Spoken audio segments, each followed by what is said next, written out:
Doctor साहब मैं आपकी तरफ आऊंगा। आप लोग कुछ रिलीफ फील करते हैं अब ये जो खबरें आती हैं अंदर के पीटीआई में इमरान खान के ऊपर पार्टी के अंदर से लोग कहते हैं कि उनको माइनस किया जा रहा है, पार्टी खुद कर रही है। पहले सारा इल्ज़ाम आप लोगों पे लगता था, एस्टैब्लिशमेंट पे लगता था, और दूसरा फिर मैं ज़रा पंजाब असेंबली पे भी आपकी राय जानना चाहूँगा। पहले इस पर ज़रा कॉमेंट कीजिए। देखिए भाई साहब, हम पाकिस्तान तहरीक इंसाफ के जो अंदरूनी इख्तलाफात हैं या जो इनकी रैंक्स एंड फाइल्स में आपको एक दूसरे के ऊपर इल्ज़ाम तराशी नज़र आती है। कभी कहते हैं इमरान खान माइनस हो गए हैं, कभी कहते हैं नहीं माइनस हुए। हमें इससे कोई खुशी तब हासिल हो कि जब ये हमारा कोई टारगेट हो या हम इसके लिए कोई कोशिश कर रहे हो अच्छा, या ये बात हमारे एजेंडे पे हो। हमारा एजेंडा इससे अक्सर मुख्तलिफ। मैंने आपको मुख्तसरन पाकिस्तान का जो इस वक्त कैफियत है इस रीजन में, साउथ एशिया में, इंटरनेशनली, वो मुकम्मल बदल चुकी है।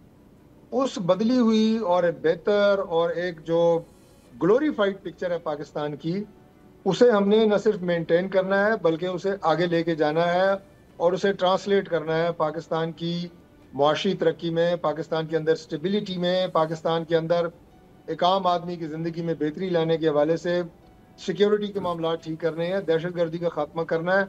हमारा फोकस वो है तो और सर हम उस पर लगे हुए हैं। अब आपको डॉक्टर साहब लगता है कि पीटीआई चैलेंज नहीं रही है आपकी हुकूमत के लिए? देखिए, पीटीआई जो